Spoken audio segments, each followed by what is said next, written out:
Hello and welcome to Excellence Classes. मैं हिमांशु मिश्रा आपके अपने यूट्यूब चैनल पर स्वागत करता हूं। दोस्तों, अभी CCRAS की जो रिवीजन सीरीज़ स्टार्ट हुई है उसी के नए वीडियो के साथ मैं पुनः आप लोगों के सामने उपस्थित हुआ हूं। अगर आप हमारे चैनल पर नए हो तो हमारे चैनल को सब्सक्राइब करें और घंटे के बटन को दबा लें, और साथ ही साथ डिस्क्रिप्शन बॉक्स में दिए गए जो हमारा टेलीग्राम चैनल का लिंक है उसके थ्रू आप हमारे टेलीग्राम चैनल से भी जुड़ जाएं, क्योंकि वहाँ पे आप लोगों को टॉपिक वाइज क्विज कराया जाता है और साथ ही साथ वीडियोस के PDF प्रोवाइड किए जाते हैं एवं आपको सारी वीडियोस के लेटेस्ट अपडेट भी वहाँ दिए जाते हैं। तो चलिए चलते हैं आज का जो हमारा पहला प्रश्न है उसके तरफ। तो हमारा पहला प्रश्न है, डूरंड कप किस खेल से संबंधित है? जिसके ऑप्शन दिए गए हैं टेनिस, फुटबॉल, हॉकी, इनमें से कोई नहीं। तो इसका आंसर क्या होगा? वो हो जाएगा फुटबॉल। ठीक है दोस्तों, इसके बाद हमारा अगला प्रश्न क्या है? भारत एक खोज पुस्तक अहमदनगर किला जेल में कारावास के दौरान लिखी गई थी। भारत एक खोज के लेखक कौन थे? यानी यह जो पुस्तक है भारत एक खोज, इसके लेखक कौन है? जिसके ऑप्शन है स्वामी विवेकानंद, महात्मा गांधी, सुभाष चंद्र बोस, जवाहरलाल नेहरू। तो इसका आंसर क्या होगा? वो हो जाएगा जवाहरलाल नेहरू। ठीक है दोस्तों, इसके बाद हमारा अगला प्रश्न क्या है? बिहू किस राज्य का लोक नृत्य है? जिसके ऑप्शन है असम, ओडिशा, पश्चिम बंगाल, त्रिपुरा। तो इसका आंसर क्या होगा? वो हो जाएगा असम। इसके बाद का हमारा अगला प्रश्न क्या है? तो वो है पेरू की राजधानी कहाँ है? जिसके ऑप्शन दिए गए हैं लापाज, क्विटो, लीमा, बोगोटा। तो इसका आंसर क्या होगा? वो हो जाएगा लीमा। और पेरू की मुद्रा क्या है? तो वो है सोल। इसके बाद का हमारा अगला प्रश्न क्या है? तो वो है चेरनोबिल परमाणु संयंत्र जो अब बंद हो गया है वो कहाँ है? जिसके ऑप्शन है रूस, यूक्रेन, बेलारूस, जॉर्जिया। तो इसका आंसर क्या होगा? वो हो जाएगा यूक्रेन। और 26 अप्रैल 1986 को एक दुर्घटना के बाद यह परमाणु संयंत्र यानी कि न्यूक्लियर प्लांट जो है वो बंद कर दिया गया। उसके बाद का हमारा अगला प्रश्न क्या है? निम्नलिखित में से कौन सा युग्म सही मेल नहीं खाता है? जिसके ऑप्शन दिए गए हैं हर्षवर्धन, वेनसांग, अकबर, टोडरमल, चाणक्य, चंद्रगुप्त, विक्रमादित्य, चैतन्य। तो इसमें देखिए जो हर्षवर्धन है उनके शासनकाल में वेनसांग आए थे। अकबर के राजकीय मंत्री थे टोडरमल जो उनके नवरत्नों में से एक थे। चाणक्य के जो है वो चंद्रगुप्त के प्रधानमंत्री थे यानी उनसे रिलेटेड है।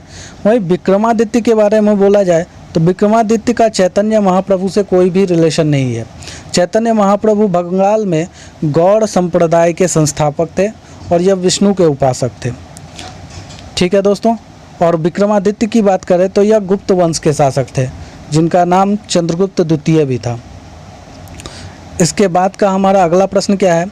तो वह है जल निर्गम छिद्र किस प्रकार की स्थलाकृतियों में पाए जाते हैं?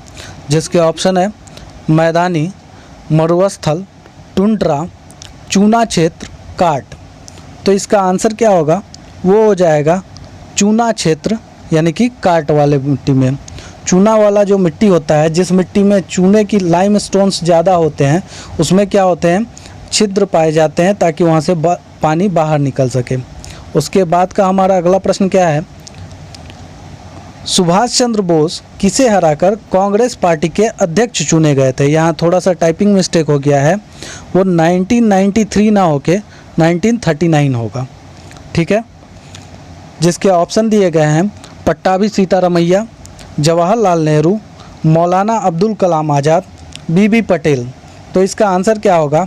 वो हो जाएगा पट्टाभी सीतारमैया। इसके बाद हमारा अगला प्रश्न क्या है? वो है जलियांवाला बाग घटना कहाँ हुई थी? जिसके ऑप्शन है इलाहाबाद, लखनऊ, सूरत, अमृतसर। तो इसका आंसर क्या होगा? वो हो जाएगा अमृतसर। इसके बाद का हमारा अगला प्रश्न क्या है, तो वह है लोधी वंश का संस्थापक कौन था, जिसके ऑप्शन है दौलत खां लोधी, सिकंदर लोधी, बहलोल लोधी, इब्राहिम लोधी। तो इसका आंसर क्या होगा, वो हो जाएगा बहलोल लोधी।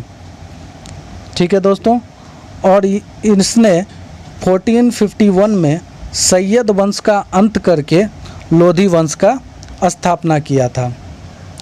इसके बाद का हमारा अगला प्रश्न क्या है, तो वह है जापान की मुद्रा क्या है, जिसके ऑप्शन है दिरहम, क्रोनर, येन, हेलेन। तो इसका आंसर क्या होगा, वो हो जाएगा येन। जापान की मुद्रा क्या है, येन।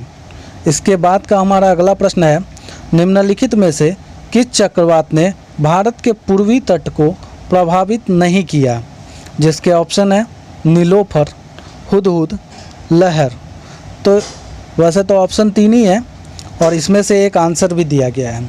तो यह जो नीलोफर चक्रवात था वो भारत के पश्चिमी हिस्से में आया था, ठीक है, जिसके कारण यह माना जाता है कि इसने पूर्वी तट को प्रभावित नहीं किया। इसके बाद का हमारा अगला प्रश्न क्या है, ट्रेन टू पाकिस्तान पुस्तक के लेखक कौन है, जिसके ऑप्शन है मुल्कराज आनंद, शोभा सिंह, रस्किन बॉन्ड, खुशवंत सिंह। तो इसका आंसर क्या होगा, वो हो जाएगा खुशवंत सिंह। जो खुशवंत सिंह थे उनके द्वारा लिखी गई यह पुस्तक है ट्रेन टू पाकिस्तान।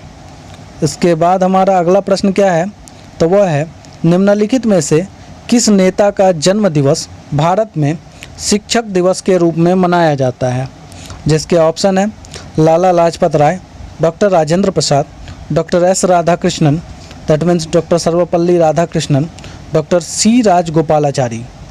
तो इसका आंसर क्या होगा, वो हो जाएगा डॉक्टर एस राधाकृष्णन। ठीक है दोस्तों, इसके बाद हमारा अगला प्रश्न क्या है, खेलों में उत्कृष्ट प्रदर्शन के लिए कौन सा पुरस्कार दिया जाता है, जिसके ऑप्शन है द्रोणाचार्य पुरस्कार, भारत रत्न, पद्मश्री पुरस्कार, अर्जुन पुरस्कार। तो इसका आंसर क्या होगा, इसका आंसर हो जाएगा अर्जुन पुरस्कार। बहुत लोग बोलेंगे कि यह द्रोणाचार्य पुरस्कार भी तो खेलों में ही दिया जाता है, तो वो खेल में प्रदर्शन करने के लिए नहीं, वो एज ए कोच आप बेहतर प्रदर्शन कर रहे हैं उसके लिए दिया जाता है। ठीक है दोस्तों, उसके बाद का हमारा अगला प्रश्न है निम्नलिखित में से किस पर्वतीय स्थल के नाम का अर्थ वज्रपात स्थल है, जिसके ऑप्शन है गंगटोक, शिलोंग, उटकमंड, दार्जिलिंग। तो इसका आंसर क्या होगा, वो हो जाएगा दार्जिलिंग। और यह दार्जिलिंग जो है वह पश्चिम बंगाल में स्थित है और यहाँ की चाय काफ़ी फेमस होती है। इसके बाद का हमारा अगला प्रश्न क्या है, वह है सौर ऊर्जा का अधिकतम स्थिरीकरण किसके द्वारा होता है, जिसके ऑप्शन है प्रोटोजोआ, जीवाणु, कवक, हरे पादप।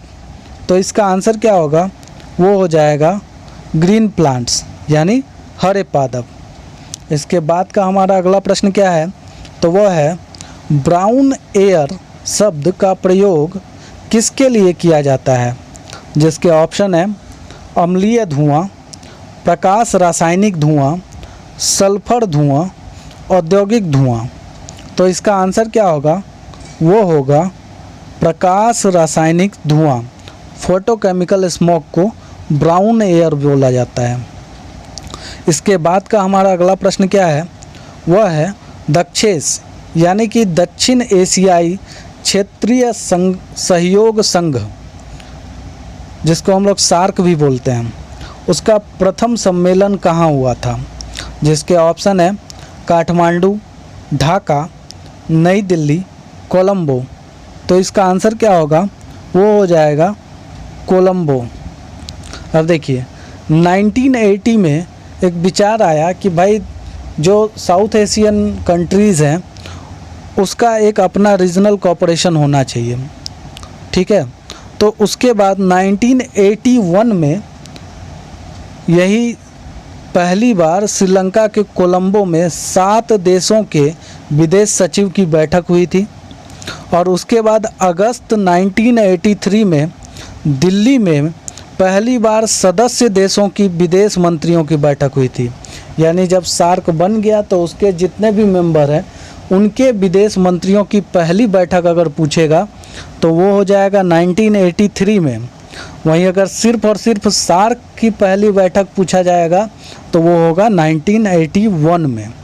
ठीक है, इसके बाद का हमारा अगला प्रश्न क्या है। अगले प्रश्न से पहले आपको थोड़ी सी एक जानकारी देना चाहेंगे कि आप अगर हमारे चैनल पे बने रहते हैं तो यहाँ पर अभी तो आप लोगों को सिर्फ और सिर्फ OMR यानी कि ऑब्जेक्टिव बेस्ड क्वेश्चन दिया जाता है और उसका डिस्कशन किया जाता है, लेकिन इसके बाद आप लोगों को पूरे ही सब्जेक्ट का डिटेल डिस्कशन कराया जाएगा। साथ ही साथ ग्रुप डी के लिए रेगुलर रिवीजन और प्रैक्टिस सेट दिए जाएंगे, प्रैक्टिस कराए जाएंगे और चैप्टर वाइज टेस्ट और डिस्कशन भी होगा। इसके साथ ही साथ जो लोग लाइब्रेरी की तैयारी कर रहे हैं, लाइब्रेरियन बनना चाहते हैं, उन लोगों के लिए खास करके लाइब्रेरियन की तैयारी भी कराई जाएगी। ठीक है दोस्तों, इसके बाद हमारा अगला प्रश्न क्या है, वो है निम्नलिखित में से कौन सा ब्रेटन वुड्स संस्थान का संस्थान नहीं है। जिसमें ऑप्शन दिए गए हैं इनमें से कोई नहीं, अंतर्राष्ट्रीय मुद्रा कोष, विश्व बैंक, आर्थिक सहयोग एवं विकास संगठन। तो इसका आंसर क्या होगा, वो हो जाएगा आर्थिक सहयोग एवं विकास संगठन। और ब्रेटन वुड्स सम्मेलन जो हुआ था उसके बाद ही ये IMF और वर्ल्ड बैंक की स्थापना की गई थी। इसी कारण इन्हें ब्रेटन वुड्स की देन कहा जाता है या फिर ब्रेटन वुड्स की जुड़वा बहनें भी कहा जाता है। इसके बाद का हमारा अगला प्रश्न क्या है, तो वो है पोत निर्माण यार्ड मझगांव डॉक कहाँ स्थित है। तो जिसके ऑप्शन दिए गए हैं विशाखापत्तनम, कोची, कोलकाता, मुंबई। तो इसका आंसर क्या होगा, वो हो जाएगा मुंबई। मुंबई में यह मझगांव डॉक लिमिटेड स्थित है, जिसका मुख्य कार्य मुंबई एवं नाहवा यार्ड जो है उसमें उपलब्ध सुविधाओं के आधार पर पनडुब्बी और युद्धपोत का निर्माण करना है। इसके बाद का हमारा अगला प्रश्न क्या है, तो वो है विद्युत धारा का मापन निम्नलिखित में से किस उपकरण का प्रयोग करके किया जाता है। जिसके ऑप्शन है ए मीटर, वोल्ट मीटर, एनीमोमीटर, तो वाट मीटर। तो उसका आंसर क्या होगा, वो हो जाएगा ए मीटर। विद्युत धारा की SI इकाई क्या है, तो वो है एम्पियर। और यह जो सर्किट होता है उस सर्किट के विद्युत धारा को, इलेक्ट्रिक करंट को मापने के लिए जिस यंत्र का उपयोग करते हैं उस यंत्र को क्या कहा जाता है, तो वो होता है ए मीटर। इसके बाद का हमारा अगला प्रश्न क्या है, तो वो है आगा खा कप निम्नलिखित में से किस खेल से संबंधित है। जिसके ऑप्शन है football, cricket, hockey, table tennis. तो इसका आंसर क्या होगा, वो हो जाएगा हॉकी। इसके बाद का हमारा अगला प्रश्न क्या है, विधायिका को किस प्रकार की सरकार में कार्यपालिका से अधिक प्राथमिकता मिलती है। जिसके ऑप्शन है राष्ट्रपति सरकार, संघीय सरकार, अधिकारवादी सरकार और संसदीय सरकार। तो इसका आंसर क्या होगा, वो हो जाएगा संसदीय सरकार।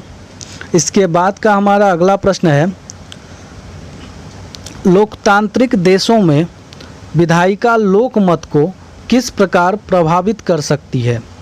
जिसके ऑप्शन है लोक मुद्दों पर ध्यान केंद्रित करके, अधिकार प्रदान करके, अविवादास्पद कानून बना करके, नागरिकों के कर्तव्यों को परिभाषित करके।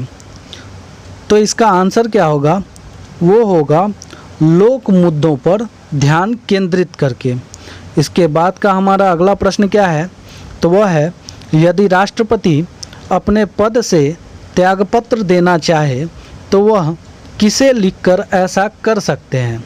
जिसके ऑप्शन है लोकसभा अध्यक्ष, उपराष्ट्रपति, भारत के मुख्य न्यायाधीश, प्रधानमंत्री।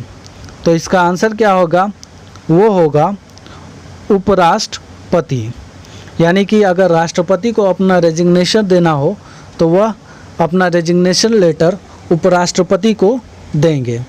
इसके बाद का हमारा अगला प्रश्न है, निम्नलिखित में से क्या संघ राज्य क्षेत्र नहीं है, यानी इनमें से कौन सा यूनियन टेरिटरी नहीं है।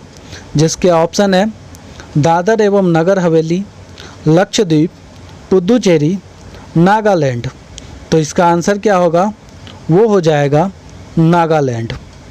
इसके बाद का हमारा अगला प्रश्न क्या है, प्रतिहार वंश का महानतम राजा कौन था। जिसके ऑप्शन है वत्सराज, भोज यानी कि मिहिर भोज, दंती दुर्ग, नागभट्ट। तो इसका आंसर क्या होगा, वो हो जाएगा भोज या फिर मिहिर भोज, जिसे प्रतिहार वंश का सबसे महानतम राजा माना जाता है। और इसका टाइम पीरियड, इसका जो टेनियर था वो कब से कब तक था, तो वो था 836 यानी 836 से लेके 885 ईस्वी तक। इसके बाद का हमारा अगला प्रश्न क्या है, तो वो है मुक्त बाजार अर्थव्यवस्था की एक विशिष्टता क्या है। जिसके ऑप्शन है सक्रिय राज्य हस्तक्षेप, उत्पादन के कारकों का लोक स्वामित्व, राशनिंग और कीमत नियंत्रण, उपभोक्ता संप्रभुता। तो इसमें क्या होता है, जो फ्री मार्केट होता है उसमें आप कंज्यूमर सोवर्निटी को देख सकते हैं। इसके बाद का हमारा अगला प्रश्न क्या है, तो वह है सकल राष्ट्रीय उत्पाद माइनस हास छूट के बराबर क्या होता है।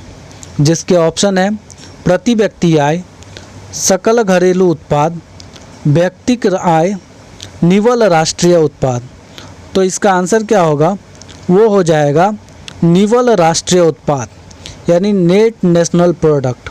अगर जीएनपी में से डेप्रिसिएशन को हम घटा देते हैं, माइनस कर देते हैं, तो वो हमारा किसका वैल्यू को शो करता है, वो नेट नेशनल प्रोडक्ट के वैल्यू को शो करता है।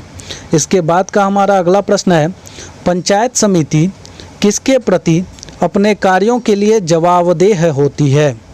जिसके ऑप्शन है जनपद पंचायत, ग्राम पंचायत और ग्राम सभाएं, जिला परिषद, अंचल पंचायतें। तो इसका आंसर क्या होगा, वो हो जाएगा जिला परिषद। जो पंचायत समितियां होती है वह जिला परिषद के प्रति जवाबदेह होती है। इसके बाद का हमारा अगला प्रश्न है भ्रूण की अपरा पोषिका किस में सहायक होती है। जिसके ऑप्शन है पाचन, श्वसन, उत्सर्जन, संरक्षण।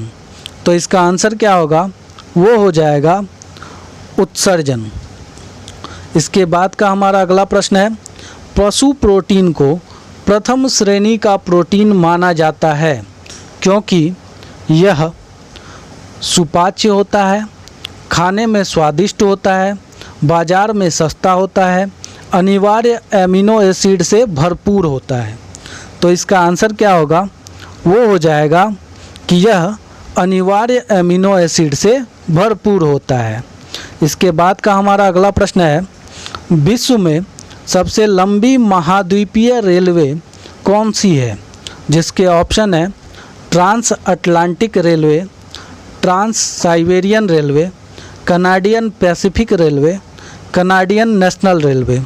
तो इसका आंसर क्या होगा, वो हो जाएगा ट्रांस साइबेरियन रेलवे। इसके बाद का हमारा अगला प्रश्न है दीप्तिकालिता किसे प्रभावित करती है।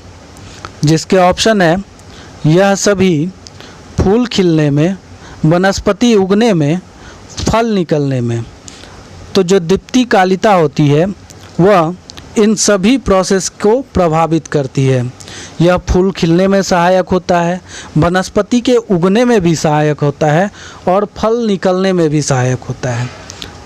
ठीक है दोस्तों, आज के लिए बस इतना ही। अगले दिन नए वीडियो में नए प्रश्नों के साथ आप लोगों के सामने उपस्थित होंगे। तब तक के लिए धन्यवाद।